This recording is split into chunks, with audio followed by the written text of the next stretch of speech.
Assalamualaikum warahmatullahi wabarakatuh. Senang sekali jumpa kembali dengan Wahyudi AS. Kali ini kita akan belajar matematika di SMP kelas 9 pada topik statistika bagian yang ketujuh, yang akan menyajikan berkenaan dengan pemusatan data pada rata-rata atau min. Silahkan disimak dari awal hingga akhir agar pemahaman kalian utuh, dan jangan lupa like, share, subscribe, dan bunyikan loncengnya.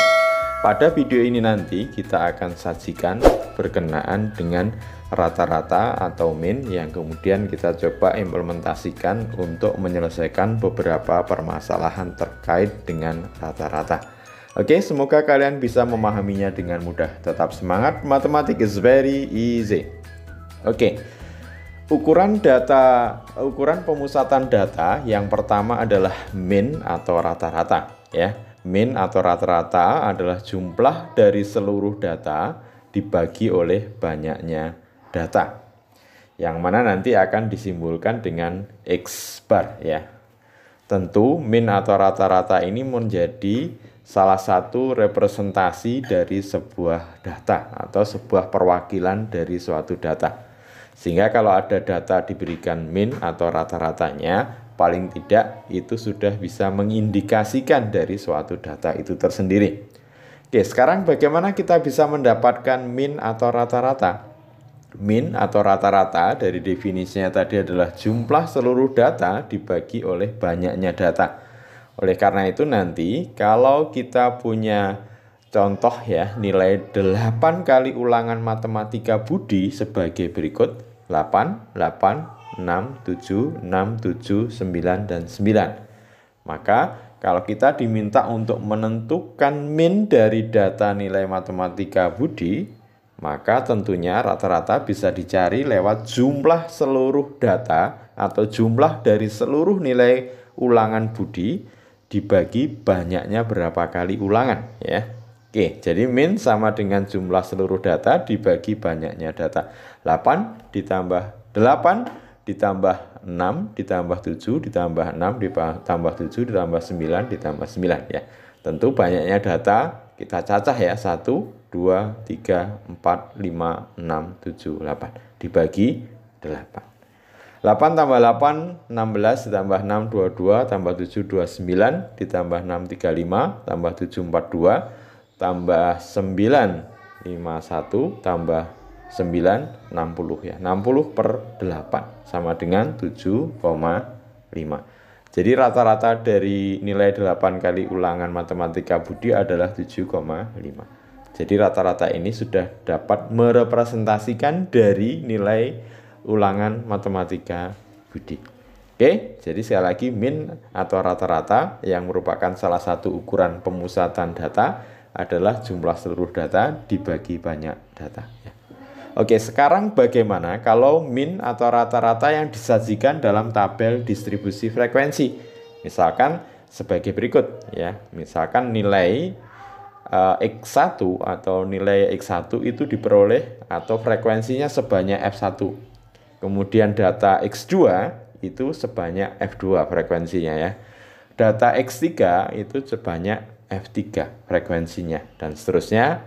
Nanti data Xn itu misalkan sebanyak Fn. Ini maksudnya apa? Nah, tentu ini adalah maksudnya nilai-nilai data tunggal tadi itu kemudian disajikan dalam tabel distribusi frekuensi. Sehingga nanti untuk mendapatkan min, tentu perumusannya sama, ya, jumlah seluruh data dikali banyak data. Kalau nilai X1 diperoleh sebanyak F1, berarti jumlah datanya X1 kali F1, nanti X2 kali F2, X3 kali F3, dan seterusnya sampai Xn kali Fn. Itu adalah jumlah seluruh data. Sehingga kalau kita rumuskan jadinya min adalah X1 kali F1 ditambah X2 kali F2 ditambah X3 kali F3 ditambah bla bla bla ditambah Xn kali Fn. Tentu banyaknya data adalah dengan kita menghitung banyaknya frekuensi. F1 ditambah F2 ditambah F3 ditambah bla bla bla ditambah Fn. Tentu untuk mempermudah pemahaman kalian berkenaan dengan nilai rata-rata yang diterapkan pada tabel distribusi frekuensi, perhatikan contoh berikut ya. Oke. Tabel di samping menunjukkan data nilai ulangan matematika sekelompok siswa. Tentukan nilai rata-rata data tersebut. Jadi kalau kita baca dari tabel ini, nilai 4 ya, nilai 4 itu berarti diperoleh oleh 2 orang ya.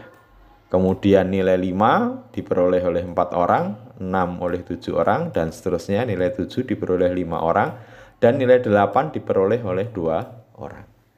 Maka untuk bisa mendapatkan nilai rata-ratanya, nilai rata-rata berarti nanti jumlah seluruh data, nah berarti nanti 4 dikalikan 2, ditambah 5, dikalikan 4, ditambah 6 kali 7, ditambah 7 kali 5, ditambah 8 kali 2, dibagi banyaknya frekuensi atau banyaknya data. Nah ini kita jumlahkan, 2 tambah 4 tambah 7 tambah 5 tambah 2.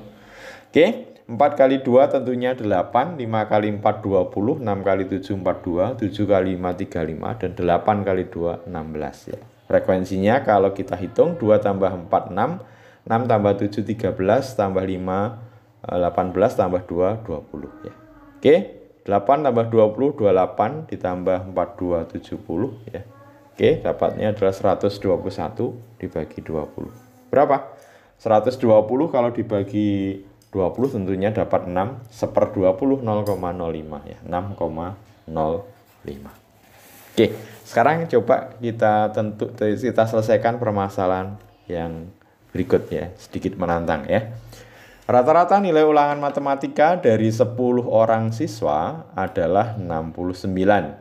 Jika nilai budi dimasukkan, berarti ada 1 orang dimasukkan ya, nilai budi dimasukkan, itu ternyata nilai rata-ratanya berubah menjadi 7,0. Tentukan nilai rata-rata nilai ulangan matematika budi. Oke. Nah, di sini ada sejumlah ada data yang diperoleh, anggaplah 10 orang ya. Berarti misalkan X1 6,9 ini diperoleh oleh 10 orang. Nah, anggap aja 6,9 itu nilai rata-rata ya, dengan frekuensi sebanyak 10. Jadi nilai rata-rata dari 10 orang itu 6,9. Kemudian budi ya, X2 yang nilainya kita belum tahu, misalkan P, berarti kalau budi sendiri nilai frekuensinya 1 ya. Ini kemudian dimasukkan berarti menjadi satu data ya, menjadi satu kesatuan data. Nah, maka kita peroleh nanti ternyata rata-ratanya berubah menjadi 7,0. Karena budi dimasukkan, frekuensinya menjadi 10 ditambah 1 ya, berarti menjadi 11. Bisa dipahami? Jadi awalnya ada 10 orang, rata-ratanya 6,9. Kemudian bertambah 1 yaitu budi yang nilainya belum diketahui atau kita cari. Berarti budi hanya 1 orang ya. Jadi kalau digabung, dimasukkan, berarti sekarang frekuensinya jadinya 11. Nilai rata-ratanya 7,0 ya. Oke, untuk bisa mendapatkan nilai budi dengan menggunakan rumus dasar bahwa min adalah jumlah seluruh data dibagi banyaknya data. Di sini ada dua kelompok data, yaitu X1 kali F1, X2 dikali F2. Nanti rata-ratanya 7,0, frekuensi totalnya 11 ya. Oke, berarti minnya 7,0. Kemudian X1 kali F1 6,9 kali 7 10 ditambah P kali 1. Frekuensinya tentu 10 tambah 1 atau 11. 11 kali 7 77, 6,9 kali 10 69, P kali 1 P ya. Kita pindah 69 ke ruas kiri ya, jadinya dikurangkan nanti 77 dikurangi 69 sama dengan P, tentu P sama dengan 8. Jadi nilai dari nilai ulangan matematika budi jadinya adalah 8 ya. Oke, mudah-mudahan bisa dipahami dengan mudah. Terima kasih, sampai ketemu kembali pada video berikutnya. Assalamualaikum warahmatullahi wabarakatuh.